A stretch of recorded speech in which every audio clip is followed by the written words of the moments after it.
Yo guys, how's it going? I was editing some videos, so just ignore the little bummy look I got going on. Um, I just noticed that Overwatch put out a little blog post about this new season, and we saw the trailer yesterday. So just wanna check this out with y'all. We're gonna read along, and we'll just see how this goes.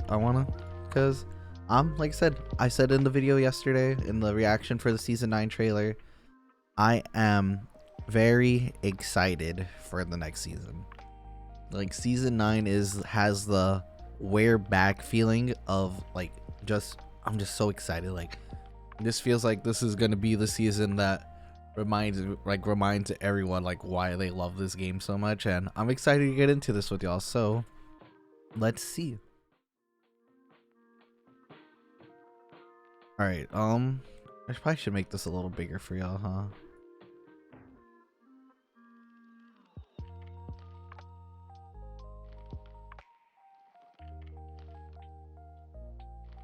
Let's see, let's do this so y'all can see. Let me make it as there you go, so y'all can read along pretty easily.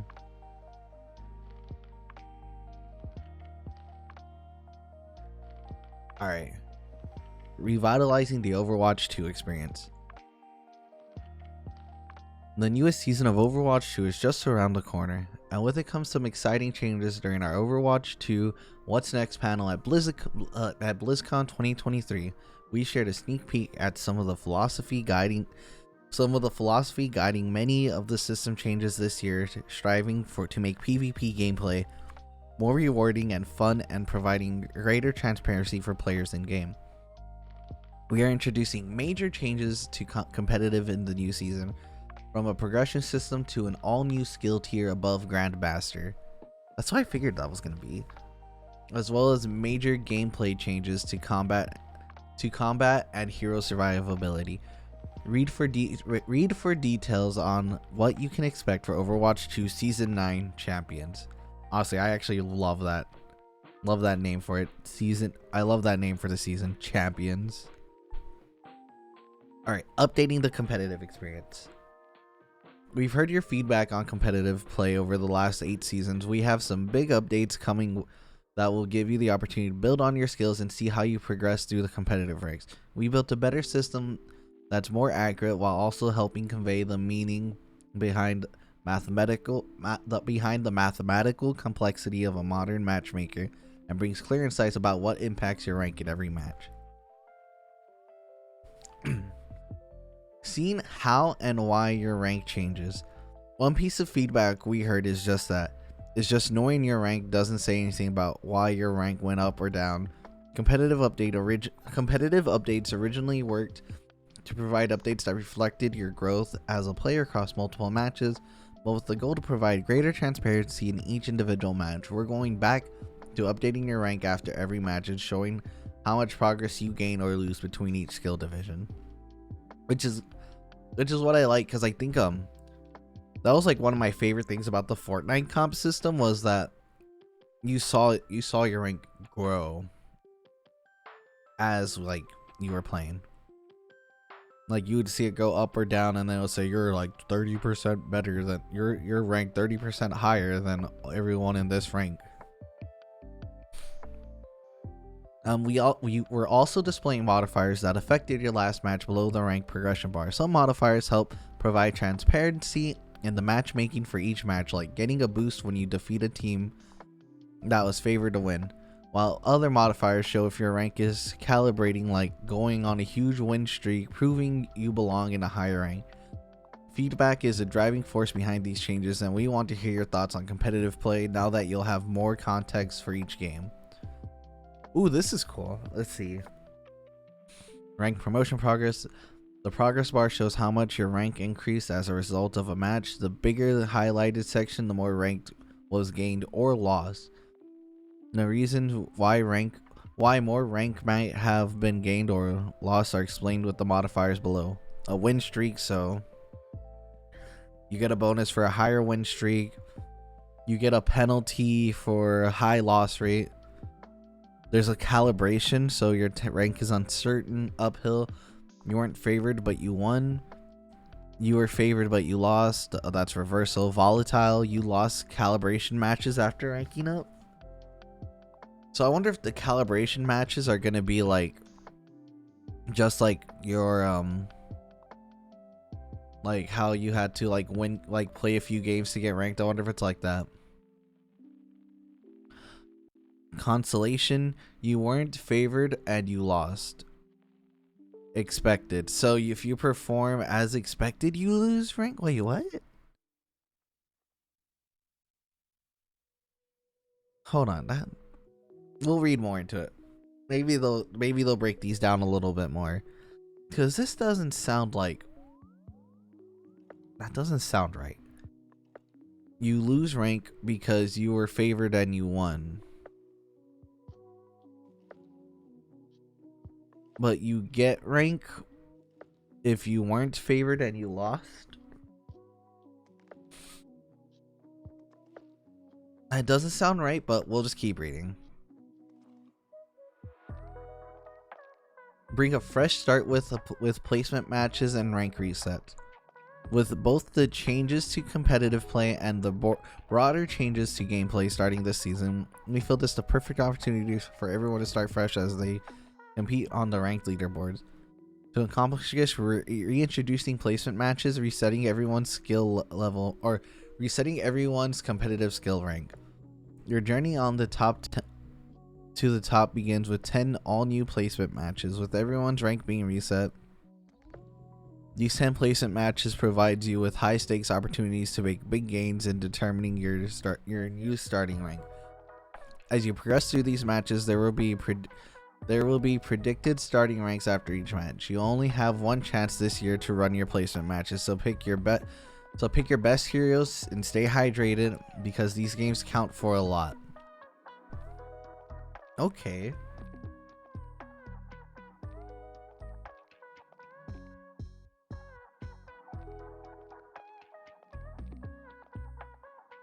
Oh my god, is that it? Guys, we got SR back. No, wait, no, never mind. I'm stupid. Those are competitive points. Ignore me. Ignore me. Predicted rank calculated by wins and losses. Okay.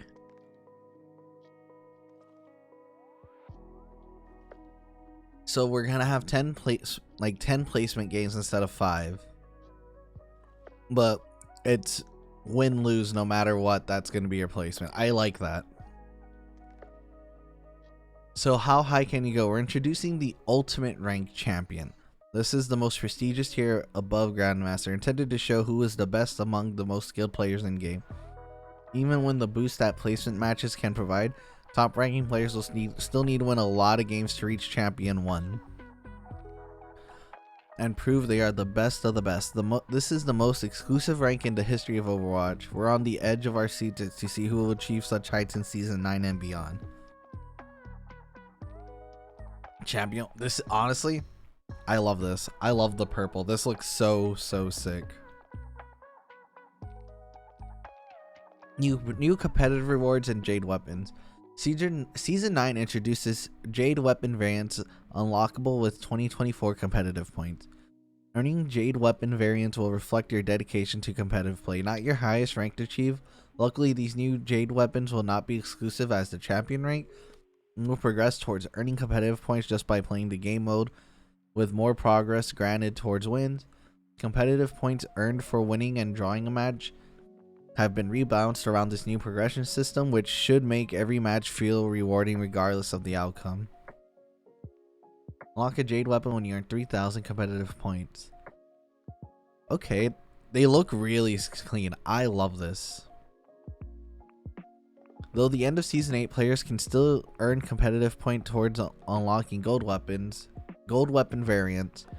When Season 9 starts, your previously earned competitive points will convert to legacy competitive points. Why do they need to be legacy points? I don't really like that. Because, like, say someone has all the gold guns, right?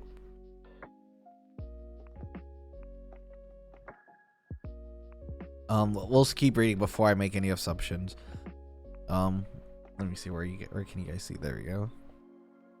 You'll still be able to use legacy competitive points to unlock the gold weapon variants, but the way you receive legacy competitive points will change. Once the 2024 competitive year closes, any leftover competitive points will automatically could be added to your legacy, which can be used to unlock golden weapon variants. End of the competitive year, your 2024 competitive points are converted to legacy competitive points. Last chance to claim end of season bonuses. Starting in season 9, competitive changes that grant competitive challenges that grant competitive points are also changing. Season 8 will be the last season to claim end of season competitive challenges for season 1 to 7. Long gone before the end of season 8 to grab any rewards from season 7 or earlier that you haven't claimed yet. Once season 9 begins, you will be unable to receive past competitive points from completed competitive challenges from season 7 or earlier. You'll still be able to receive season 8 rewards during season 9, but you must log in to receive that bonus before the end of season 9. Introducing changes to core gameplay. So this is the big one here, I feel like. Beyond the competitive rework, season 9 features major changes to the fundamentals of Overwatch 2. Gameplay, let me start that over. Beyond the competitive rework, season 9 features major changes of the fundamentals of Overwatch 2 gameplay that affects every hero. We've heard the community feedback around some gameplay pain points and developed changes to the core gameplay and with these goals in mind. Deliver a more consistent feel to firing and landing your shots on your opponent. Lessen the impact of burst damage to allow for greater counterplay. Adjust where in-game healing and damage are effective to reduce stagnant team fights. All these changes have been designed to work in combination to balance each other out, and we're excited for you to get in-game and experience them all at once. So I read the leaked patch notes. I don't know what all it is, or I don't know what's all true or not. And from what I read, I can't really judge it until I play it, because it's such like everything that I read feels like such a big change that I just don't know how I feel about it until after I play it. Oh, excuse me. Making your shots feel good to hit. One of our main goals with these adjustments is to make firing your weapons and abilities feel more consistent without the time to eliminate a target and without removing the overall feel of gameplay. We all know and love when examining how burst damage values have changed over time. We found that in most cases they've gone down in raw value. Though that may not necessarily mean they became weaker relative to other changes. The 5v5 environment and new heroes of Overwatch 2 certainly factor into the perspective, but it's often overlooked that the player base's average skill level, game knowledge, and pace of gameplay are relatively higher now than when the game first launched. Ooh, okay, here we go. Projectile size changes. Plus 0.05 meters for hit scan projectiles with a high rate of fire spread. Tracer pulse pistols, Reaper Hellfire shotguns. Okay. 0.8 meters for hit scan projectile that are more precise. So these are sizes. Or 0.08, sorry. Cassidy's Peacekeeper Soldiers heavy pulse rifle. Okay. Plus 0.5 meters for travel time projectiles that are shotguns or have a very high rate of fire. Roadhog Scrap Gun, Ramacho's Void Accelerator. 0.1 meters for travel time projectile with a greater speed than 50 meters per second. Zenyatta's Orbs, okay. 15 meters for travel time projectile with the speed less than or equal to 50 meters per second. Or fires rockets. Very large projectiles with the base greater than 0.5 meters have been excluded from these. So Fire Strike and the Javelin, that makes sense. Ursa's Javelin is pretty big and the Fire Strike's big too. When it comes to when it comes to aiming as mechanical skill requirement, even players with excellent aim often mention how it can feel random whether shots hit or not. Due to largely in part of whip speed movement, acceleration heroes have when changing directions. Sorry, my brain did not comprehend that for some reason. Due largely to part of whip speed movement, acceleration heroes have when changing directions, combined with all the dashing, leaping, teleporting abilities. Hitting your target can feel very difficult.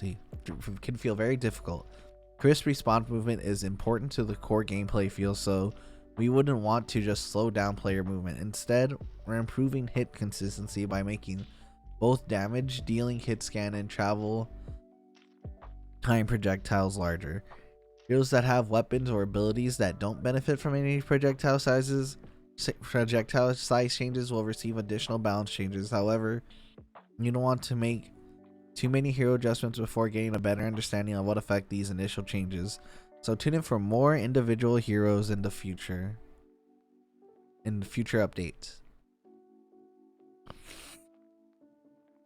Adjusting health pools to balance gameplay. Since we're increasing the average accuracy of nearly all heroes and want to keep time to kill similar, we're also increasing everyone's maximum health.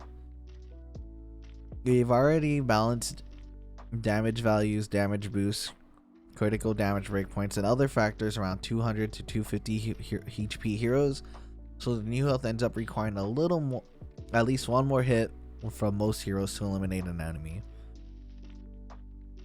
Alright, so 150 to 175 heroes increased by 25, 200 to 300 HP heroes increased by 50, 300 plus HP tanks increased by 75 to 100 each HP. That's not bad. This doesn't bother me really that much. Like, if you're buffing all the damage, you might as well buff the health. Like, I've said this before many times. It feels like they realize how much like that second tank is actually needed, so they're taking that second tank stats in the team they're taking that second tank stats and just spreading it throughout the rest of the team, which I'm all for. Like I've said earlier, this is the biggest change I've seen them do, so I don't really have like much of an opinion until after I actually get the chance to sit down and play this, because it just feels like it's going to be hard to form an opinion without it, because this is such a big change that they've never done before. Giving more self-reliance in team fights. We also want to make sure that the flow of team fights doesn't take away from individual players' decisions that can determine the outcome of a match. Tanks already have a significant role in each team fight, as they often are the ones to take space, determine where each fight takes place, whereas we want to enable more critical decision making among the damage and support roles.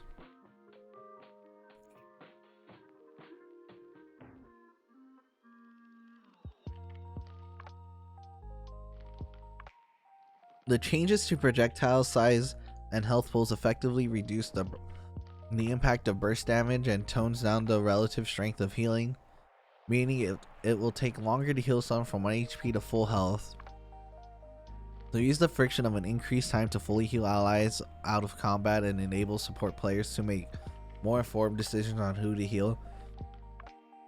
Everyone can now regenerate health passively at a rate of 20 healing per second after 5 seconds of not taking damage. And the support role passive heal has been adjusted to 2.5 seconds. Okay. An increase to health pools and weakening of burst damage means that heroes live longer and team fights will take longer to conclude. To combat some of the potentially extreme situations there, we're also introducing new damage passive, empowering them to more easily fulfill their role in securing eliminations. Reduce in-combat healing and potentially add strategic layer to focus firing targets. Oh, okay, role passive. Dealing damage reduces the target's healing received by 20%. I don't know how I feel about that. And then that tank passive has been the same. I don't know how I feel about that. I guess we'll have to see it in play first. But that's not something I feel like I like, to be honest. At its core, Overwatch 2 is a competitive game, so it's important for the core system. Oh, let me make sure y'all can see that. At its core, Overwatch 2 is a competitive game, so it's important for the core system and competitive system to be as intuitive and accessible as possible. In addition, with these core changes, we're introducing reworks to Pharah and Junkertown, which we'll go into in a later blog. For now, let us know what you think when Overwatch 2 Season 9 Champions launches on February 13th. So, that's it. I'm honestly, like, I'm very excited for Season 9. If y'all don't know, like, if y'all didn't get to check get the chance to check out the trailer, go check it out. I did a reaction to it in on yesterday's video, so go check that out. Like I said, I am so excited, and I cannot wait to see everything they're doing with with this new season. That being said, guys, thank you so much for talking. We'll chat. Thank you guys for watching the video. I'll chat with y'all later. Come catch me on stream, twitch.tv/super_Gibby. All the links are in the description. And yeah, I'll talk to y'all later. Bye.